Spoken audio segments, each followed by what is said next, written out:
जय हिंद बच्चों।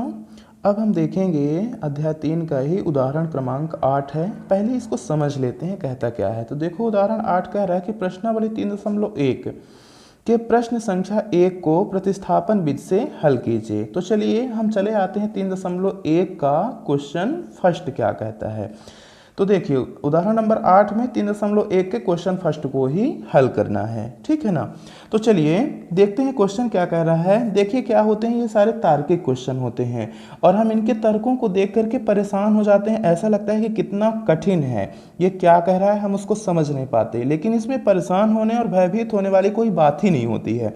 बस थोड़ा सा क्वेश्चन को समझो और तर्क जिस प्रकार से कहते हैं अज्ञात राशि को पहले चर मानो और जिस प्रकार से क्वेश्चन कहता है प्रश्नानुसार उसी प्रकार से हमको समीकरण बना देना होता है।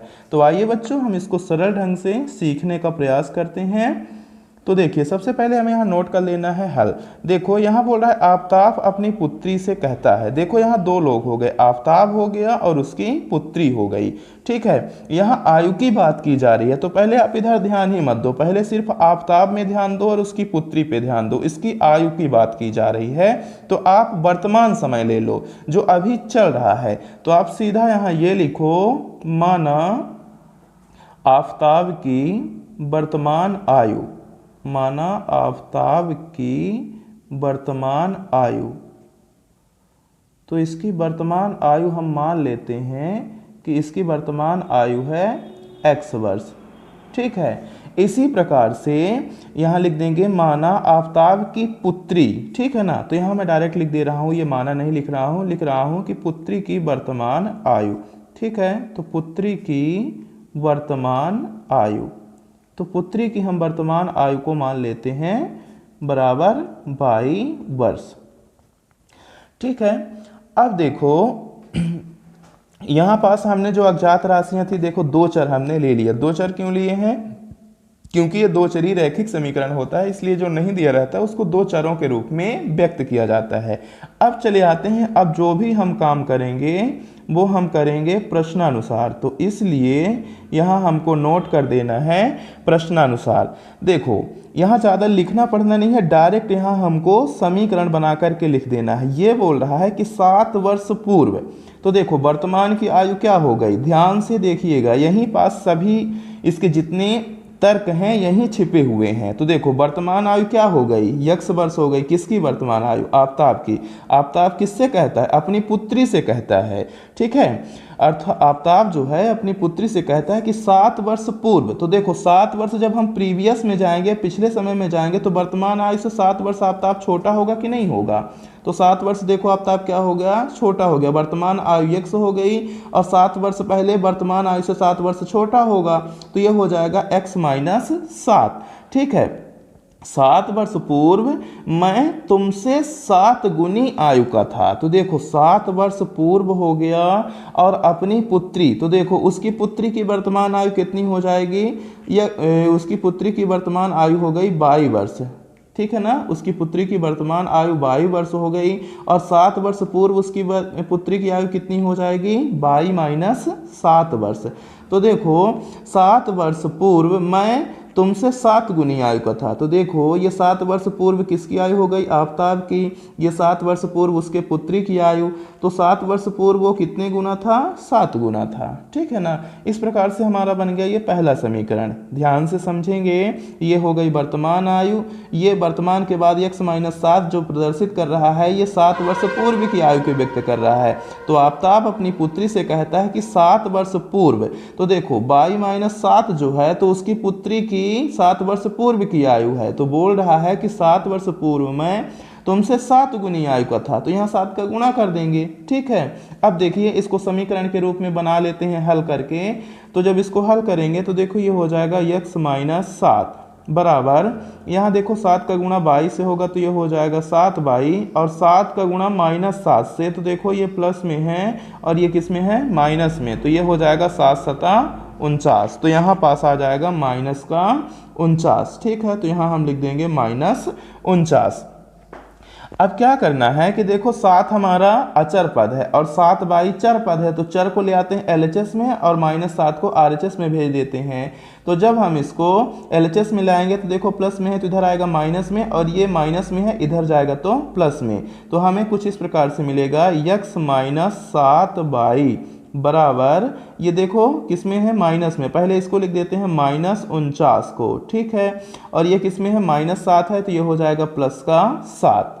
अब इसके बाद आगे देखो क्या हो जाएगा, ये हो जाएगा x - 7 बाई बराबर, देखो ये माइनस और प्लस तो घट जाएंगे, तो 49 में 7 निकल जाएगा, तो माइनस, देखो 9 में 7 चला गया तो कितना बचेगा, 2 बचेगा, और यहाँ आ गया 4, तो कितना आया, x - 7 बाई बराबर 42। ये देखो बन गया हमारा समीकरण नंबर 1।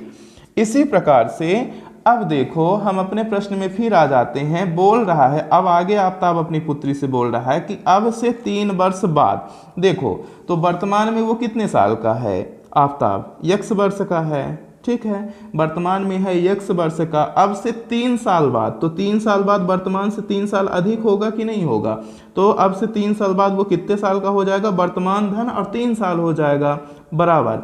फिर आगे क्या कहता है कि अब से 3 साल बाद मैं तुमसे केवल 3 गुनी आयु का रह जाऊंगा, ठीक है। तो चलो अब से 3 वर्ष बाद उसकी पुत्री की आयु क्या हो जाएगी, 22+3, तो वो 22+3 का कितने गुना रह जाएगा, 3 गुना रह जाएगा। ये बन गया हमारा समीकरण 2। ध्यान से देखेंगे क्या बोल रहा है अपनी पुत्री से कि अब से, अब का मतलब वर्तमान से 3 साल बाद, 3 साल बाद तो x + 3, भाई वर्तमान में 3 साल जुड़ जाएगा बराबर, उसकी पुत्री की भी आयु जो होगी तो वो वर्तमान से 3 साल बाद बोल रहा है, इसलिए 22+ क्या होगा 3, कितने गुना बोल रहा है, 3 गुना, तो इसलिए इसमें 3 का गुणा हो जाएगा उसकी पुत्री की आयु में। चलो इसको भी हल कर लेते हैं, तो ये हमारा हो जाएगा x + 3 बराबर 3 का गुणा 22 है तो 3 बाई, और देखो ये भी प्लस में ये भी प्लस में, तो प्लस प्लस प्लस होता है और 3 त्रिकाई 9 होता है। चलो इसको भी पक्षांतरित कर देते हैं, 3 बाई इधर आ जाएगा तो प्लस में है तो माइनस में, और 3 इधर चला जाएगा तो प्लस में है तो माइनस में। तो देखो ये कुछ इस प्रकार से मिल जाएगा, x - 3 बाई बराबर, इधर है 9, और देखो ये प्लस में है, इधर आएगा तो किस में हो जाएगा, माइनस का 3 हो जाएगा। तो ये बराबर हमको मिला x - 3 बाई बराबर 6 में 3, 9 में 3 घट जाएगा तो कितना बचेगा, 6 बचेगा। ये देखो हो गया हमारा समीकरण नंबर 2। अब देखो समीकरण 1 ये हो गया, समीकरण 2 ये हो गया, ठीक है। अब चलो हम समीकरण 2 को कर देते हैं प्रतिस्थापित। तो यहाँ पास लिखते हैं समीकरण 2 को प्रतिस्थापित करने पर, तो इसको हमको कर देना है प्रतिस्थापित। तो यहाँ हम लिखे दे रहे हैं कि समीकरण 2 को प्रतिस्थापित करने पर, चलिए इसको हम प्रतिस्थापित कर देते हैं। तो एक चर को क्या करना है, प्रतिस्थापित करना है। तो देखो x - 3 बाई बराबर 6 है, तो यदि हम x की वैल्यू निकालेंगे तो 3 बाई को इधर भेजेंगे 6 की ओर, तो माइनस में है इधर जाएगा तो प्लस में हो जाएगा, तो ये हमको मिल जाएगा x बराबर 6 + 3 बाई। ये हो गया हमारा समीकरण 3। अब देखो समीकरण 3 में x की वैल्यू मिल गई ना, तो समीकरण 3 से प्राप्त x के मान को समीकरण 1 में रखने पर, यहां लिख देंगे समीकरण 3 से प्राप्त x के मान को, समीकरण 3 से प्राप्त x के मान को समीकरण 1 में रखने पर, तो चलिए इसके मान को हम रख देते हैं समीकरण 1 में। तो समीकरण 1 हमारा क्या है, पहले लिख लेते हैं। देखो हमें समीकरण 1 यहाँ मिला है ना, x - 7 बाई बराबर -42, तो x - 7 बाई बराबर माइनस का हो गया 42। अब देखो हमें क्या करना है, यहाँ x जहाँ है वहाँ लिख देना है 6 + 3 बाई। तो देखो x के स्थान पर हम इसका मान लिख देंगे, हमें मान क्या प्राप्त हुआ है, 6 + 3 बाई, किसका मान है ये, x का मान है। फिर माइनस यहाँ कितना हो गया, 7 बाई बराबर कितना हो गया, -42। सभी को हमने लिख दिया। अब देखो 6 कैसा पद है, ये अचर पद है तो इसको अचर की ओर भेज देते हैं। अब ये आगे क्या करते हैं, देखो 3 धनात्मक और -7 ऋणात्मक, ये घट जाएगा। देखो माइनस की वैल्यू 7 है तो यहाँ माइनस का चिन्ह आ जाएगा और 7 में 3 घट जाएगा। तो जब हम 7 में 3 घटा देंगे तो कितना बचेगा, यहाँ बचेगा 4/, बराबर देखो ये है -42 और ये प्लस में 6 है, इधर आएगा तो किस में हो जाएगा, -6 हो जाएगा। तो लिख दिया हमने -6। अब ये -4/, बराबर देखो ये कितना है, -42 और ये -6, दोनों ऋणात्मक है, जुड़ जाएंगे, चिन्ह का आएगा माइनस का आएगा और ये 6 में 2 क्या होगा, जुड़ेगा, क्योंकि इकाई से इकाई जुड़ता है तो 6 2 8 हो जाएगा और यहाँ पास कितना आ जाएगा 4। तो यानी कहने का मतलब 42 में हमने 6 जोड़ा तो कितना आया 48। देखो ये माइनस से माइनस हो जाएगा कैंसिल, ठीक है, तो माइनस से माइनस हमने यहाँ कर दिया कैंसिल। तो हमें प्राप्त हुआ 4/, बराबर 48। अब देखो 4 को हम कर देंगे पक्षांतरित, क्योंकि यहाँ गुणे में है तो ये चला जाएगा 48/4। अब देखो ये 4 से कट जाएगा तो कितना आएगा, 4 1 कम 4 और 4 दूनी 8, क्योंकि 12 चौको 48। तो देखो बाई की वैल्यू हमें कितनी मिली, बाई की वैल्यू हमें मिली 12, ठीक है। अब बाई के मान को हमें बाई के मान को उठा करके कहाँ रख देना है, बाई के मान को उठा करके बाई के मान को समीकरण 3 में रखने पर, ठीक है ना। तो समीकरण 3 क्या आया था, x बराबर 6 + 3/। तो यहाँ हमें लिखना होगा बाई के मान को, बाई के मान को समीकरण 3 में रखने पर। तो चलिए समीकरण 3 है हमारा x बराबर 6 + 3/, ठीक है। तो यहाँ पास बाई की वैल्यू कितनी आई है 12, तो यहाँ हमें मिल जाएगा 6 धन 3 गुणे 12, तो ये हो जाएगा 6 धन 12 तिहाई 36, ठीक है।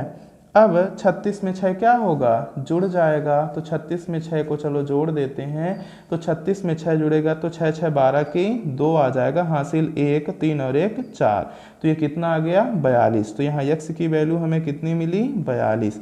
तो देखो x हमने क्या माना था, यहाँ हमने माना था, ध्यान से ऊपर देखेंगे कि आफताब की वर्तमान आयु कितनी है, x वर्ष है, तो x की वैल्यू कितनी आई 42, तो आफताब की आयु कितने वर्ष हो जाएगी 42 वर्ष। इसी प्रकार से आफताब की पुत्री की आयु को क्या माना था 22 वर्ष, तो देखो 22 की वैल्यू कितनी आई 12, तो आफताब के पुत्री की आयु कितनी हो जाएगी 12 वर्ष। तो निष्कर्ष में लिख देंगे अतः आफताब की वर्तमान आयु 42 वर्ष तथा उसके पुत्री की वर्तमान आयु 12 वर्ष है।